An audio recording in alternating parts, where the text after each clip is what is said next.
City అంతా అల్లకొల్లోలం అవుతుంది. ఎందుకంటే చూసినాం మన సీఎం గౌరవ రేవంత్ రెడ్డి గారికి అసలు అడ్మినిస్ట్రేషన్ వస్తలేదు. ఎందుకంటే నిన్న చూసినాము ఇద్దరు ఎమ్మెల్యేలు ఏదో సామాన్యంగా ఛాలెంజ్ చేసుకుంటారు, నేను నీ ఇంటికి వస్తాను నా ఇంటికి వస్తామని.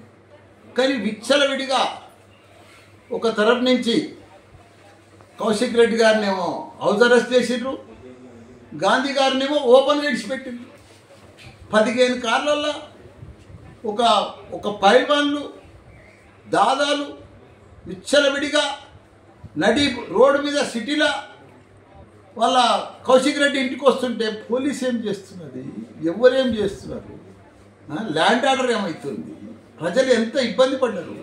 నిన్న ప్రజలంతా ఆ కాలనీవాసులు కానీ ఆ రోడ్ల మీద కానీ అంత వందల మందిని వేసుకొని వచ్చి గాంధీ గారు అక్కడ ఒక ఎమ్మెల్యే మీదకి వస్తుంటే పోలీసు ఆపాలి కదా, ముందే అరెస్ట్ చేయాలి కదా. వస్తుందని తెలుసు కదా, టీవీలలో వస్తూనే ఉంది. ఇంకా 4 కిలోమీటర్లు అయితే వస్తుంది కౌశిక్ రెడ్డి ఇల్లు, ఇంకా 3 కిలోమీటర్ల దూరంలో ఉన్న గాంధీ అని పేపర్ టీవీలలో చెప్తూనే ఉన్నారు. అంటే అప్పుడే అరెస్ట్ చేయొచ్చు కదా.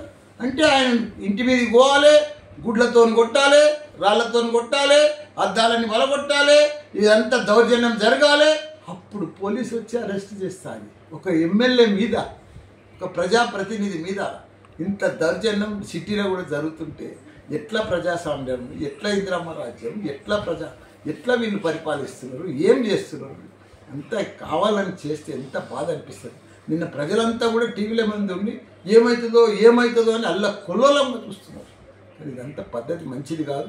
ఇలా అంత సెలవడ్డాక ఎక్కడిదక్కడ అయినాక మా అందరు ఎమ్మెల్యేలు ఇప్పుడు హౌస్ అరెస్ట్ చేసారు, ఇళ్ళలో కూర్చొని పెట్టేసి మా కార్యకర్తలను అరెస్ట్ చేస్తారు. ఎందుకు ఇదంతా అరచకం భయాందోళన సృష్టిస్తున్నారు. వారి పరిపాలన చేస్తలేరు, భయాందోళన ప్రజలకంతా భయం.